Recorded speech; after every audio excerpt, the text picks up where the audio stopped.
Hi friends, പലർക്കും confusion ഉണ്ട്. നമ്മൾ ഇംഗ്ലീഷിൽ ക്വസ്റ്റ്യൻ ചോദിക്കുമ്പം ഡിഡ് യു ആണോ വയ്ക്കുക, ഹാവ് യു വെച്ചിട്ടാണോ ചോദിക്കുക, ഇതിലേതാ കറക്റ്റ് എന്ന്.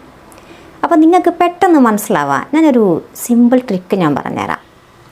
ഒട്ടും അറിയാത്തവർക്ക്, കൺഫ്യൂഷൻ ഉള്ളവർക്ക് ഇത് പെട്ടെന്ന് മനസ്സിലാക്കിയാൽ പിടികിട്ടും ഏതാണ് നമ്മൾ യൂസ് ചെയ്യേണ്ടതെന്ന്. ഓക്കെ, അപ്പോൾ പലപ്പോഴും കൺഫ്യൂഷനാണ്. ഒരു ക്വസ്റ്റ്യൻ ചോദിക്കുമ്പോൾ ഡിഡ് യു വെച്ചിട്ടാണോ സ്റ്റാർട്ട് ചെയ്യുക അതോ ഹാവ് യു വെച്ചിട്ട് സ്റ്റാർട്ട് ചെയ്യണോ? അപ്പോൾ ഈ ഒരു ട്രിക്ക് മനസ്സിൽ ആലോചിച്ചാൽ മതി. നമ്മൾ എപ്പോഴാണ് ഡിഡ് യു വയ്ക്കുക? ഡിഡ് യു വെച്ച് നമ്മളൊരു ക്വസ്റ്റ്യൻ ചോദിക്കുമ്പോൾ അത് സിമ്പിൾ പാസ്റ്റിലാണ് ചോദിക്കുക അല്ലേ? എന്താണ് ഈ സിമ്പിൾ പാസ്റ്റ്? അപ്പോൾ ഈ ടെൻസൊക്കെ അറിയണമെങ്കിൽ നിങ്ങൾ കഴിഞ്ഞ എൻ്റെ വീഡിയോസൊക്കെ കാണാം, എന്നാലേ ടെൻസ് മനസ്സിലാവും. അപ്പോൾ ഡിഡ് യു എപ്പോഴാണ് ചോദിക്കുക? ഡിഡ് യു നമ്മൾ ചോദിക്കുമ്പോൾ ഇത് നിങ്ങൾ മനസ്സിൽ വയ്ക്കുക, എന്തെങ്കിലും ഒരു ആക്ഷൻ കംപ്ലീറ്റ് ആയോ എന്ന് ചോദിക്കുന്ന സന്ദർഭങ്ങളിലാണ് എന്ത് വയ്ക്കുക? ഡിഡ് യു വയ്ക്കുക. ഒരു എക്സാമ്പിൾ നോക്കിക്കോളൂ കേട്ടോ. നീ ആ പാർക്കിൽ ഇന്നലെ പോയോ? നീ ആ പാർക്കിൽ ഇന്നലെ പോയോ? ഒരു ആക്ഷൻ കംപ്ലീറ്റ് ആയോ എന്ന് ചോദിക്കുകയാണ്. അപ്പോൾ എങ്ങനെ ചോദിക്കും? Did you go to the park yesterday? Did you go to the park yesterday? നീ ഇന്നലെ ആ പാർക്കിൽ പോയോ? നെക്സ്റ്റ് എക്സാമ്പിൾ, നീ അവരെ കണ്ടോ? ഒരു ആക്ഷൻ കംപ്ലീറ്റ് ആയോ എന്ന് ചോദിക്കുകയാണല്ലേ. Did you see them? Did you see them? നീ അവരെ കണ്ടോ? നീ കഴിഞ്ഞ ചൊവ്വാഴ്ച സ്കൂളിൽ പോയോ? ഒരു ആക്ഷൻ കംപ്ലീറ്റ് ആയോ എന്ന് ചോദിക്കുക. നീ ചൊവ്വാഴ്ച സ്കൂളിൽ പോയോ? എങ്ങനെ ചോദിക്കും? Did you go to school on Tuesday? Did you go to school on Tuesday? Okay, അപ്പോൾ ഇത് നിങ്ങൾക്ക് മനസ്സിലായിട്ടുണ്ടാവും. ഇനി ഹാവ് യു വെച്ചിട്ടൊരു ക്വസ്റ്റ്യൻ എവിടെ സ്റ്റാർട്ട് ചെയ്യാന്നുള്ള കൺഫ്യൂഷനുള്ളവർ ആലോചിക്കുക.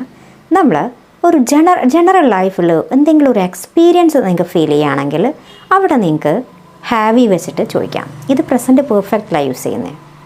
പ്രസൻറ്റ് പെർഫെക്റ്റിൽ ഇവിടെ ഒരു സ്പെസിഫിക് ടൈമൊന്നും അങ്ങനെ ഉണ്ടാവില്ല. എന്നാൽ സിമ്പിൾ പാസ്റ്റിൽ yesterday, last day, last week, last month എന്നൊക്കെ കാണാം. അപ്പോൾ പ്രസൻറ്റ് പെർഫെക്റ്റ് ആണെങ്കിൽ ഒരു സ്പെസിഫിക് ടൈം അവിടെ ഉണ്ടാവില്ല അങ്ങനെ. ഓക്കെ, അപ്പോൾ നമ്മളൊരു ജനറൽ ലൈഫിലൊരു എക്സ്പീരിയൻസ് നമുക്ക് ഫീൽ ചെയ്യുകയാണെങ്കിൽ ഹാവ് യു വെച്ചിട്ട് നമുക്ക് ചോദിക്കാം. എക്സാമ്പിൾ നോക്കിക്കോളൂ. നീ ആ ബുക്ക് വായിച്ചിട്ടുണ്ടോ? നമുക്കൊരു ജനറൽ ലൈഫിലൊരു എക്സ്പീരിയൻസ് ചോദിക്കുകയാണ് അല്ലേ. നീ ആ ബുക്ക് വായിച്ചിട്ടുണ്ടോ? അവിടെ നമുക്ക് ഹാവ് യു വെച്ച് ചോദിക്കാം. Have you red the book? Have you red the book? നീ ആ ബുക്ക് വായിച്ചിട്ടുണ്ടോ? ഓക്കെ, ഇനി നീ ആ പാർക്കിൽ പോയിട്ടുണ്ടോ? നീ ആ പാർക്കിൽ പോയിട്ടുണ്ടോ? അപ്പോൾ എങ്ങനെ ചോദിക്കും? Have you gone to the park? Have you gone to the park? നീ ആ പാർക്കിൽ പോയിട്ടുണ്ടോ? ഇനി നീ അവളെ കണ്ടിട്ടുണ്ടോ? നീ അവളെ കണ്ടിട്ടുണ്ടോ? അപ്പോൾ എങ്ങനെ ചോദിക്കും? Have you seen Har? Have you seen Har? നീ അവളെ കണ്ടിട്ടുണ്ടോ? അപ്പോൾ ഇത് രണ്ടും കൺഫ്യൂഷനുള്ളവർ എന്താണ് ആലോചിക്കേണ്ടത്? ഡിഡ് യു വെച്ച് എങ്ങനെ സ്റ്റാർട്ട് ചെയ്യുന്നത് ഒരു ക്വസ്റ്റ്യൻ? നമ്മൾ ഒരു ആക്ഷൻ കംപ്ലീറ്റ് ആയോ എന്നുള്ള ചോദിക്കുന്ന സന്ദർഭങ്ങൾ നമുക്ക് ഡിഡ് യു വെച്ച് ചോദിക്കാം. എന്നാൽ നമുക്ക് ജനറൽ ലൈഫിൽ എന്തെങ്കിലും ഒരു എക്സ്പീരിയൻസ് ഫീൽ ചെയ്യുന്ന സന്ദർഭങ്ങളിൽ നമുക്ക് പ്രസൻറ്റ് പെർഫെക്റ്റിൽ നമുക്ക് ഹാവ് യു വെച്ചിട്ട് ചോദിക്കാം. I think you got it. So to know more please watch my YouTube channel.